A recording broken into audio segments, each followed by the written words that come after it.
ये जो कह रहा हूं भारत के मुसलमानों से कह रहा हूं, याद रखो, एक बाबरी मस्जिद को खोया, और क्यों खोया बता रहा हूं आज तुमको। मस्जिद में घुस के मारूंगा। 30 सेकंड में वक्फ पर क्या बोले ओवैसी, जो बुरे फंसे। मुसलमानों के खिलाफ दिखाई जा रही यहूदियों जैसी नफरत। मीडिया पर लगाया गलत जानकारी देने का आरोप। आपको बता दें कि AMIM के चीफ असदुद्दीन ओवैसी ने एक बार फिर से नरेंद्र मोदी सरकार पर जमकर हमला बोला। ओवैसी ने बीजेपी शासित राज्यों में बुलडोजर से मुसलमानों के घरों को गिराने और वक्फ बोर्ड संशोधन बिल को लेकर PM मोदी पर जमकर निशाना साधा है। उन्होंने बांग्लादेश मुद्दे पर भी PM की खिंचाई की है। ओवैसी ने कहा कि मोदी के बुलडोजर ने मुसलमानों के घरों को चुन चुन कर तोड़ा है। मध्य प्रदेश की DM कहते हैं कि सिर्फ मुसलमानों के घरों को तोड़ूंगा। एक महाराष्ट्र में कह रहा है कि मस्जिद में घुसकर मारूंगा। मैं प्रधानमंत्री से पूछता हूं कि क्या ये नियम, ये कानून उन पर लागू नहीं होता। ओवैसी ने कहा कि इस मुल्क में मुसलमानों के खिलाफ जिस तरह की नफरत दिखाई जा रही है वो बिल्कुल वैसा ही है जैसे एक समय में हिटलर होता था। हिटलर यहूदियों पर ऐसे ही जुल्म करता था। वहीं ओवैसी ने वक्फ संशोधन बिल का जिक्र करते हुए मोदी सरकार पर जमकर हमला किया। उन्होंने कहा कि बीजेपी वाले कहते हैं कि ओवैसी लोगों को भड़का रहा है, लेकिन ये लोग मेरा सामना नहीं कर सकते, इसीलिए ऐसा सब कुछ कहते हैं। वहीं उन्होंने मीडिया पर भी हमला बोला है। उन्होंने कहा कि टीवी पर एंकर इस तरह की बातें करते हैं, इस तरह से सभी को बताते हैं कि वक्फ बोर्ड के पास 9,40,000 एकड़ जमीन है। इतनी जमीन तो रेलवे के पास भी नहीं है। लेकिन मैं इनको झूठा बताना चाहता हूँ। तमिलनाडु, आंध्र प्रदेश, तेलंगाना और उड़ीसा को मिलाकर हिंदुओं के मंदिरों और मठों की जमीन लगभग 10 लाख एकड़ से ऊपर है। अब आप ही बताइए कि इन्हें सिर्फ हमारी ही जमीन दिखाई देती है। आगे उन्होंने कहा कि स्टेट वक्फ बोर्ड में कोई भी हिंदू सदस्य नहीं बन सकता, लेकिन मोदी जी इसमें हिंदू मेंबर लाना चाहते हैं। वो कहते हैं कि हमें हिंदुओं से क्या तकलीफ है। मैं बताना चाहता हूँ कि हमें हिंदू भाइयों से कोई नफरत नहीं है, लेकिन जब हिंदुओं के मंदिरों से जुड़े बोर्ड में कोई गैर हिंदू मेंबर नहीं बन सकता तो वक्फ बोर्ड में हिंदू क्यों।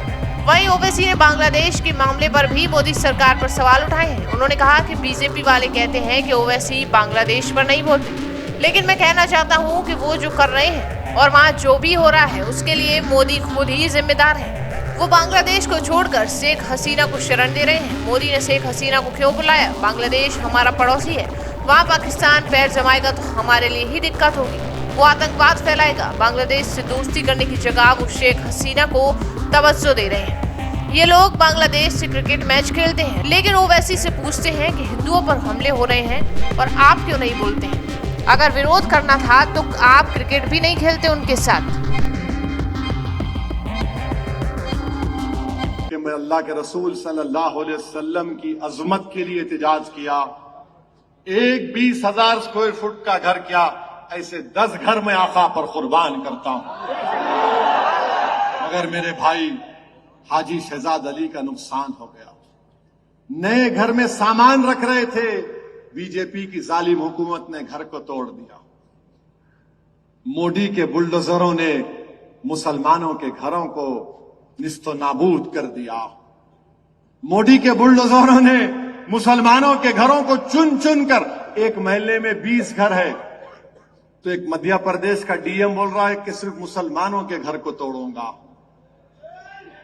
सिर्फ मुसलमानों के घरों को तोड़ दिया जा रहा है। और फिर कोई एक महाराष्ट्र में बोल रहा है कि मस्जिद में घुस के मारूंगा। सुनिए सुनिए, मस्जिद में घुस के मारूंगा।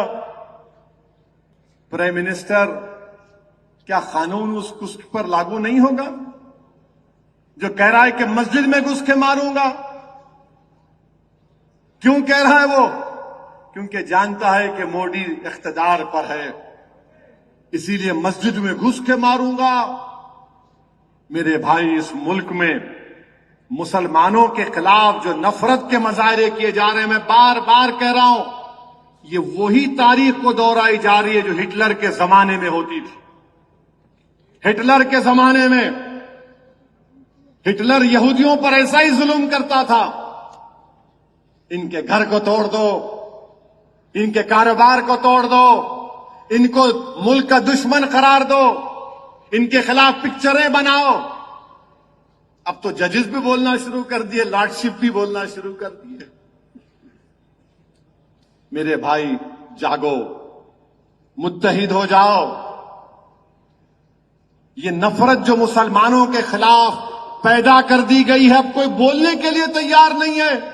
महाराष्ट्र में कोई सेकुलर पार्टी का लीडर उस जालिम के खिलाफ बोलने के लिए तैयार नहीं है जिसने हमारे आका मोहम्मद सल्लल्लाहु अलैहि वसल्लम के शान में गुस्ताखी करने की कोशिश की। सिवाय इम्तियाज जलील के कोई आवाज नहीं उठा रहा है। मैंने इम्तियाज जलील से कहा, मंजलिस के जिम्मेदारों से कहा, अपना फर्ज आप निभा रहे हैं, अल्लाह आपको सलामत रखे, अल्लाह आपकी कोशिशों में बरकत अता करेगा, अल्लाह कामयाब करेगा। मेरे अजीज दोस्तों और बुजुर्गों, फिर आप ये भी देखते हैं कि लोग हमारे मुल्क में एक कानून बना रहे हैं, कोशिश कर रहे हैं कि वक्फ की जायदाद हमसे छीन ली जाए।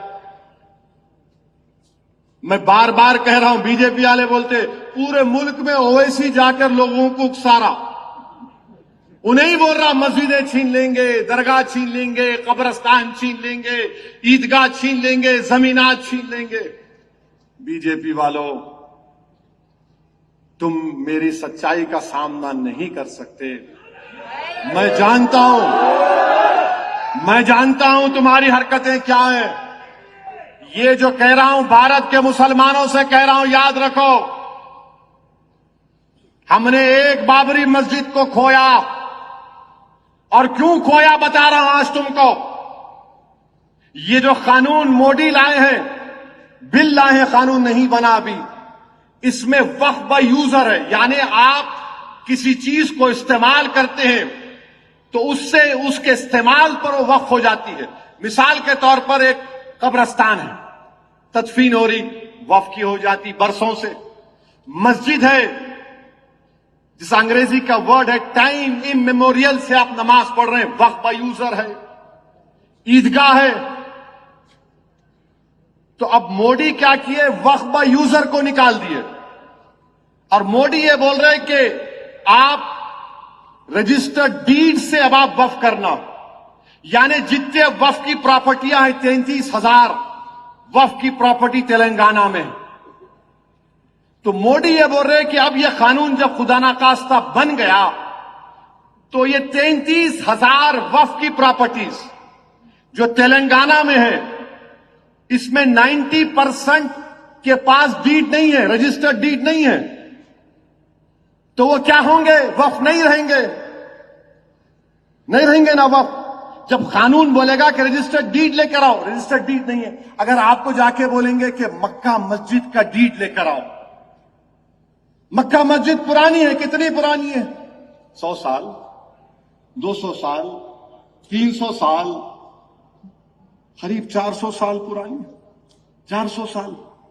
अब 400 साल में रजिस्ट्रेशन का डॉक्यूमेंट होता था। अब मोदी बोल रहे नहीं, तुम लेके आना, तो गई हमारी मस्जिद, जाती नहीं जाती। वक्फ बाय यूजर खत्म हुआ तो गया ना। अब सुप्रीम कोर्ट में जब बाबरी मस्जिद का फैसला आया, सुप्रीम कोर्ट ने कहा कि मुसलमानों ने बाबरी मस्जिद को यूज नहीं कर रही थी, आप वक्फ बाय यूजर नहीं थे, इसलिए मस्जिद आपसे छीन ली गई। तो मोदी सुप्रीम कोर्ट के जजमेंट को देख लिए कि वक्फ बाय यूजर को निकालो और बोलो कि नहीं तुम्हारी मस्जिद नहीं है। कोई भी आके आरएसएस वाला बोलेगा नहीं, इसको खोद के देखो, अंदर कुछ निकलता। इनको खाली खोदना आता है इनको। अरे घर में किसको रखे तो दूसरों का नहीं खोदता उन्हें जाके। हर चीज में नहीं, यहां खोदे तो ये निकलता कहते। मेरे भाई सुनो, मजाक का मौजू नहीं है ये अगर कानून बन जाएगा, उत्तर प्रदेश में 1,21,000 वक्फ की प्रॉपर्टीज है, 1,12,000 के पास कागज ही नहीं है। वक्फ बाय यूजर खत्म हो गया तो जायदादें कौन लेगा? वो जायदादें कौन लेगा बताओ? तुम्हारे पास लीगल उसके ऊपर इख्तियारी नहीं होगा, कोई भी घुस जाएगा। वक्फ यूजर निकाल दिए। अच्छा, और एक बात याद रखो आप, ये बार बार टीवी पे आके ये आरएसएस की जहनियत के लोग एक बात बोलते हैं। क्या बोलते हैं? वक्फ बोर्ड में 8,70,000 की प्रॉपर्टी है और 9,40,000 एकड़ जमीन है। ये बोलते टीवी पे हर एंकर में, वक्फ बोर्ड के पास जो है 9,40,000 एकड़ है। आर्मी और रेलवेज के बाद वक्फ के पास इतनी प्रॉपर्टी है।